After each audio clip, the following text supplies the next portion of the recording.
siyepindula bukhoma.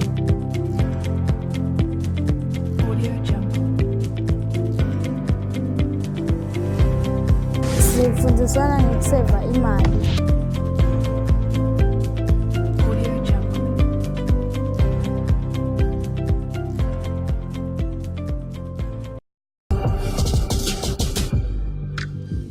This week, we traveled to Manzini Industrial Training Center, where students from various schools were inducted on job shadowing and taught other life skills as they plan for their careers. So how do you think planning helps you? It helps you to be organized as a person. Once you are organized, you are able to do things with efficiency. We are going to with effectiveness because you have planned. We know as we are here, as we are young people, so we have a plan in life. Have a plan. Don't just be a person who have a plan. No, when after finishing school, what is it that you will be doing? Have a plan. We plan so that you are someone who is organized. And again, as you will be going to the different companies, you will see effectively. They have to plan their work. For instance, have a to-do list as a person in 17. Say maybe there are a lot of projects that you have to do. You have to make sure that you plan a to-do list. What at this day, I have to do this task, this task, this task. That is going to help you guys so that yonke le misebenzi yakho umake sure ukuthi uyendile kude lo skiphile because you have planned, you have made a schedule, you have made a to-do list akho such that ukhone ukusebenza effectively in everything that you do. So plan your work, plan your life, plan for everything. This is a very important success skill, that you have a plan. Very important for you guys to be able to solve problems and make decisions. It is not every time where your parent is going to make a decision for you. So as an individual, now you have to be able to solve problems for yourself. And from there, ukhone kwenda ema decisions. Are you guys able to take decisions on your own? Can you give me examples whereby waba in a problem and kwadinga ukuthi uthathe a strong decision for yourself? Last year, I was doing my Form 5, so I put my result, and I didn't make it, maths, naga physical science. So, ngabona ukuthi my life without maths is nothing. So, I made a decision ukuthi I cannot go to work, because angifuni ukuqala ngekwekugcina. So I decided to go back to school. Go through a lot as young people. Sometimes you experience problems. Sisinjelana is stating that she failed her Form 5. She failed more maths and more physical science and stuff. So she took that decision of going back to school and doing her math again, doing her subjects all over again, so that she can be able to do the career that she wants, or she can be able to go to university. So Nyalo, sis, I just wish you the best. I hope Nyalo, you make the best decision. Actually, you're going to pass. Okay. So it's very, very important that as a young person, you are able to solve problems, you are able to take decisions. Every time a decision or something. Okay.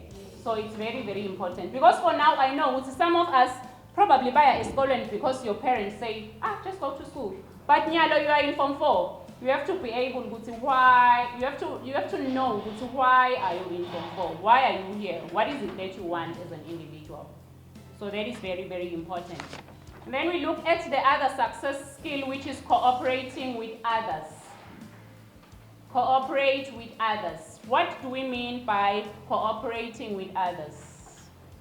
Someone read for us that one. Be cautious and friendly. Accept others' contributions. Ask others for inputs. Clearly state personal ideas and opinions. recognize personal needs and the needs of others, reflect and evaluate. What do you understand by this one? What do we mean when we say you have to be able to cooperate with others? We need to be open and willing to working with others, and accepting that we come from different backgrounds and our ideologies differ in many ways. So we need to be open in working with others. Yes, that is very, very important. Openness in working with other people. No, people are different. People are not the same. So obviously they will have different suggestions, have different opinions. So it's very, very important that you understand that. And also, learn to be friendly with people. Learn to be friendly with people. Whenever you're friendly, people are able to communicate with you. Such that so make sure you are friendly. People are able to communicate with you anytime. And you always ask for people's input. Whenever kuna conversation or something, always ask, because what is someone else's thought? What is your idea? What is your suggestion? You always make sure that you involve people in whatever conversation. Okay. Ligama lami nginolwazi ngakashiba ngibuka ama-programs ka-Junior Achievement. What we're actually doing today is to train abantwana for the job shadowing program labatobe bayabuya during the school holidays. So in the 4 weeks holiday, they'll be attached in the different companies just so they're able to test their different career interests. So they'll be attached in different companies in the country, from Eswatini region to Manzini region. So we'll be attaching about 470 students in the different companies. So what is the purpose of job shadowing? Purpose of the job shadowing program? Well, it is to test the different career choices for the students. They go to the companies, but figure like they have a feel of what is actually happening in the workplace. So they are able to test their different career choices. Say, for instance, a student wants to be a nurse. Most probably because nurses wearing their white uniform with their red jackets. But when the student gets to work with the nurses, he or she will actually be able to see what is it that is actually happening there. Does he or she really want to be a nurse? Does that student want to work with the sick people? Is he or she able to help sick people or not? So this program is very, very important since it helps EMA students who cares are the best types of EMA careers. So we tell them about their skills, like they have to know EMA skills, they have to know their values, they have to know their interest. There is self-knowledge. So self-knowledge is very, very important when it comes to helping umphana in choosing the best career, because we don't want them to be in situations where they're doing probably 70 long outstands for the rest of your life. And if you know yourself, know your likes, know your abilities, you are able to choose the best interest for yourself. Session lesson basically we started on Friday. To train our students. These are the program expectations actually for the students, because what is expected of them as they'll be going to the companies. For instance, we know Bamfabe Scholar, they're usually in schools, but this time around they'll be going to the different companies. So we tell them about respect, we tell them about timekeeping, all those logistics, in the companies. So this is a once-in-a-lifetime opportunity for you guys to make a name. And also, okay, when you get back to schools, share with the students. Your success should be someone else's success. Lamintianza from Eswatini High School. The program let's give when you're abe ne-feel yokuthi emsebentini or le ndzawo yasemsebentini iy'fule kanjani. Nakafika khona angabi nema-subtitles, iyampreparation mfana asesesikolweni wekuthi yini into e-expect nasemdzala sekaphumile sekasemsebentini. Basically why you are here today ukuthi bafundzi bakhone ukubona ukuthi batokufula ama-instructions nokuthi bakhone ukubhala ama-career choices abafuna kuya kibo. Emva kwaloko bese e-JA bayakhona bafunela ema-companies they offer those things abafuna kuya kito nasebakhulile babadzala phinde bayafundiswa nokuthi baphathe kanjani abafeyile emsebentini. We asked some of the students about their career aspirations. My name is Pio Mazia from Begelweni Lutheran High School in the Manzini region. So my career option or something that I aspire to do is automotive engineering, which deals with the automation in motor mechanics and designing and manufacturing of cars. So this is one thing that I love so much that I would like to go and work at Carson Auto Wheels, Carson Motors in Monen, because they deal with the German machines, of which are the ones that I aspire on working with, especially BMW, which is one brand that I love and aspire the most. So junior achievement job shadowing program will help me a lot if I could go there, because I will get the real speculation on about the workplace, the experience on workplace and how it is going out there and facing reality to work and experience the different challenges and positives which you get from working. My name is Konzetelulego from Elulageni High School. I want to do this job shadowing because I want to gain more skills on business. I like business and I like to do accounting. I want to be allocated near Manzini because I want to be close to my family. My name is Dindane Stole. I'm from Begelweni High, and I'm here at the Job Shadow program, and I aspire to be a lawyer someday. And I think the Job Shadow program is going to help me in terms of getting the much needed knowledge in my career choice and path, and getting a taste of what I actually want to do when I grow up. And I wish I could be allocated. I wish I could be attached in a much closer place, maybe Manzini. My name is Nolwazi Mathenjwa from Sigcaweni High School. I've discovered that I'm born a leader. So being a leader, I want to be a CEO. I want to own my businesses. Yes, and I do have a location for the businesses. Yes, I'm about to make my business plan. Yes. So ijob shado yami ngafisa kuyendela around Bombabane at the Standard Bank nabo Central Bank. Yes, I'm doing accounting, so I like things about account. So I want to learn more about what is happening in the banks and how the accounting are recorded. Yes, and in thanks it because I'll gain more skills on the accounting field. We then traveled to Eswatini in the Manzini region, where a group of young people, with the assistance of the Salvation Army and Junior Achievement, are forming a business in a bid to fight unemployment. Igama lami ngiPhethile Bennett, ngisebenza ka-Junior Achievement i-role yami Business Development Services Coordinator. Sibukela inhlangothi labasha ka-out of school specializer ka-out of school youth department. Ka-out of school sibuka nje ukuthi sifundise abantwana ngebusiness, especially lesebacedzile esikoleni noma labo labangakacedzi esikoleni ngetizathu-ke letiningi leti empilweni letifike tibagile abantu labasha. So-ke namuhla sisekudzeni sipartnerishe na the Salvation Army la sitofundisa khona insha yakhona lebaformisha i-group, batoformisha i-cooperative la batawukhona kucabanga noma ngangiphi ibhizinisi yabo bese sebaya khona kuyiqala baze bafike ekugcineni nayo. So namuhla-ke site satoba recruiter la sitobaniketa khona ema-form lesito-understanda khona ukuthi i-entrepreneurship mindset banayo yini, so that sitokhona bese sesibalungiselela ku-bootcamp letoba ingakapheli nayo lenyanga.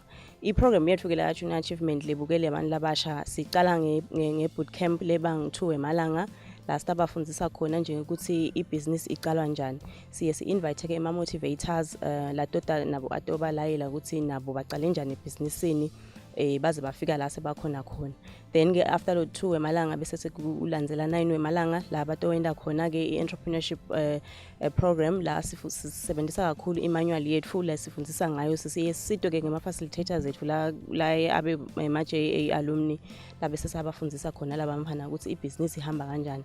During lo 9 wemalanga ke baye bafunze ke ngebo business plan ukuthi I develop kanjani bese ke bayibhala baphindze futhi bende market research baphindze futhi bakhone kuyofuna tindzaba ukuthi batawusebentela kuphi neku-register ama-companies abo ngoba phela kumcoka ukuthi abantu labasha ba-comply baphindze futhi bafunze nema-taxes bafunze nema-kind of ma-financials ukuthi bangathola kuphi-ke imali ukuthi bacale emabhizinisi abo. After ke lo 9 wemalanga bese sekuba ke ne-mentorship le iranisha for 6 months where sithole ke mentor who will handhold the participants during the program. Lapho ke uye abagrume ke etindzabeni letiningi ke ukuthi business yabo ufuna vele iqale ize iranishe lapho. After ke lo 6 months we mentorship program bese ke ba graduate ke bathola ema certificates abo labatawukhona ukuthi bahambe bayothola ngawo ema loans wherever labathola khona wherever la kuvuleke khona ukuthi bangathola ku applyela khona ema loans.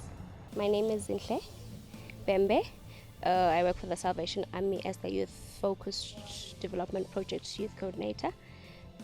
Basically, this is a project that is specifically targeting young people.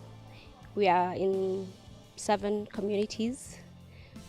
Those are communities that Salvation Army already has a relationship with. Salvation Army has been doing work with, and also communities where Salvation Army has either a church or a clinic. So basically, this is a pilot project that we're doing to assist young people when doing the projects that Salvation Army does, which is basically home-based care, and also providing school fees for young people, orphaned and vulnerable, and also an adult care program that we are running. There was a gap to say we are doing something for children and we're doing something for old people, but we're not doing something for young people. So this is where the project came from, to say let us do something to meet the needs of young people as well as a church, because we are saying that Salvation Army is a church, so what we're doing is we are trying to support people holistically, not targeting any specific group. So we're targeting everyone, and we felt that the young people were being left behind in our programs. So this is how this project came about. The project is aimed at developing young people economically. What we are saying is we want to empower young people with the skills to be able to provide for themselves. Also, we want to empower young people holistically, to say that we want them to be young people that can be able to live and be acceptable members of the community, because they are outstanding members of the community, because they are living as according to the standards or the dictates of the community. So we are targeting young people that are aged between 18 and 35, out of school and do not have jobs. So we are targeting the youth that does not have jobs and actually does not have any prospect of having a job. That is the target that we are targeting. Young people that are going to be able to go back to their communities and make a difference. What this project is going to be doing is we're going to be providing trainings with the assistance of JA on entrepreneurship programs, and also other trainings on life skills and development. These trainings are aimed at making sure that young people get all the skills that they're going to need. When they start up businesses, they're not going to start businesses that are going to fail, but they're going to start sustainable businesses because they have all the backing and training that they are going to need for the programs or for the projects that they're going to be doing at community level. And also we are saying that we want the community to benefit. That is why the projects are community-based and not targeting certain members of the community, but we have 20 young people from each community on the 7 communities that we work with. We have 20 young people per community, and all those young people are from different families, because we are saying let us develop more than one family at a time. Libito lami ngingumsihle ngakadlamini Sibongo. Ngingishemeni wale youth yalakuzene kule tiko lale corporation lesihlanganiswe ngayo ma Salvation Army. Namhla site ngemhlangano lesilungisela ngeSalvation Army lokufuna ukuthuthukisa insha yasekugcene. Lotele ukuthi uyithuthukisa esibambu labasha basekugcene sisida ngiyo lisombo leSalvation Army. Kuseseyinhlangano lethanza kucala lesenethi ngasho ukuthi seyinemaviki lapho sabe inyanga letimbili. Kusete lokungakanani lesesikwendile sikhonile kuba khetha committee sisebuke bona ngokuthi basithe basathi sithatha basifubhekise kumfundza sikolo. Kumfundza sikolo asiyococeshwa ngaloku lesifuna sikwenda. Siyuthi sikhethe ukuthi sende tingulube.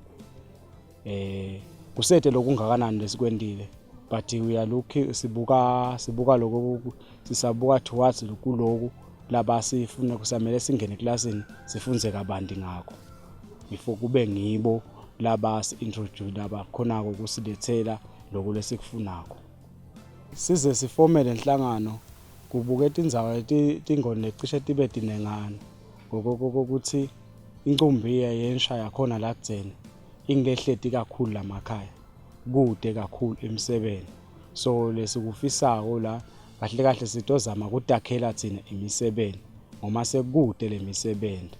Inhlangano lecishe inabo bonke lobulili lekungithenwa wabobhuti na 10 wabosisi. Yes 10 shows base konke kungu20.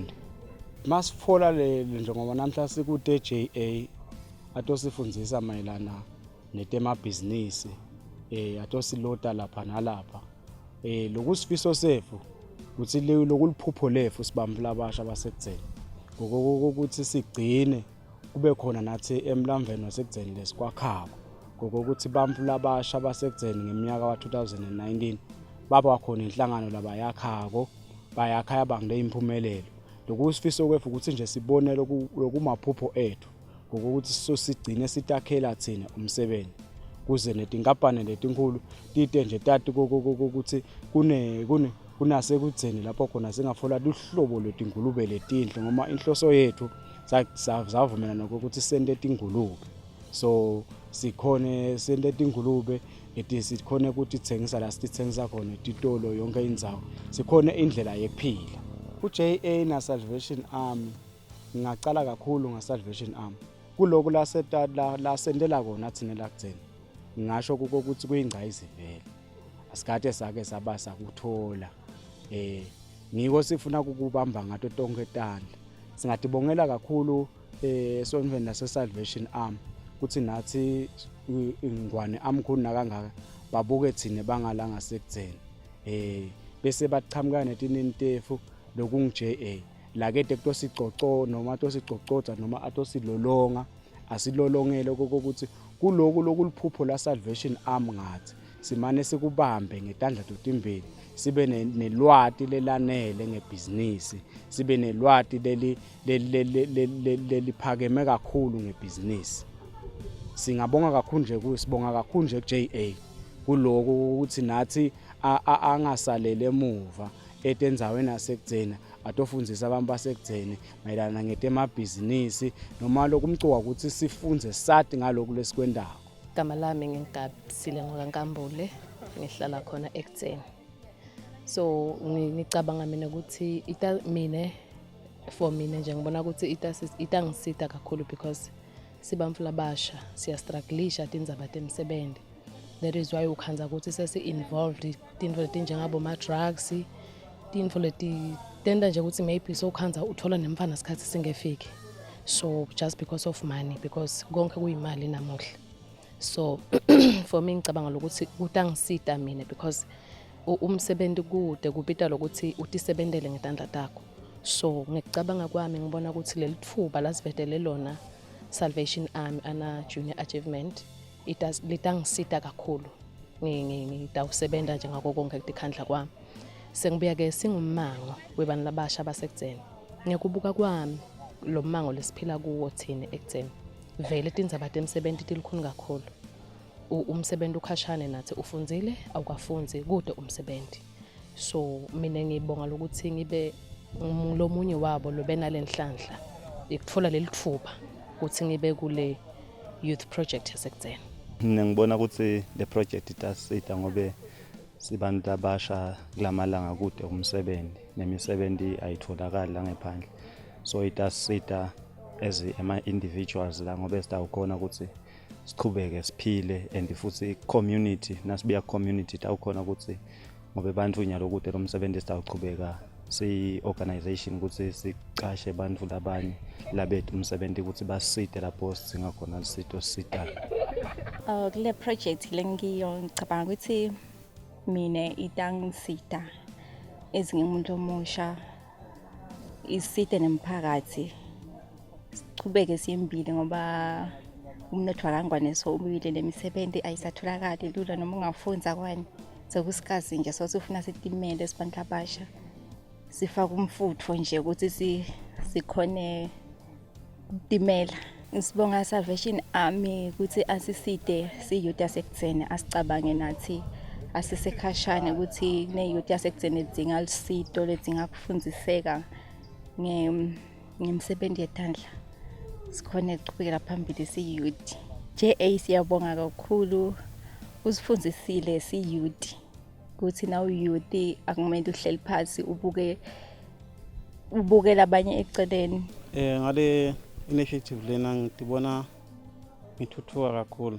Okay, first thing ngiyajabula nje ukureceive such a opportunity leqhamuka Salvation through le project as a youth as an youth yala local accent or countrywide. Unemployment is very key. So ngalokuthola le plan le kutawunciphisa itithuba ukuthi singakhona ukulidarisheka kuma drugs ekubhemeni sikhona ukuthi sithuthuke individual through ngale plan kunaka le project. And nokunye mina nje according to the plan while it developer ibe inkulu ngishile ngifisile ukuthi ichubeke ingidevelopise nami individual dikhanze nami senginalenye iplan eceleni sengivula iproject akami eceleni through le plan and more skill ngingabe ngisibonzela stangenda ngidevelop through many businesses ok assist nalabanye iyouth yasemangweni.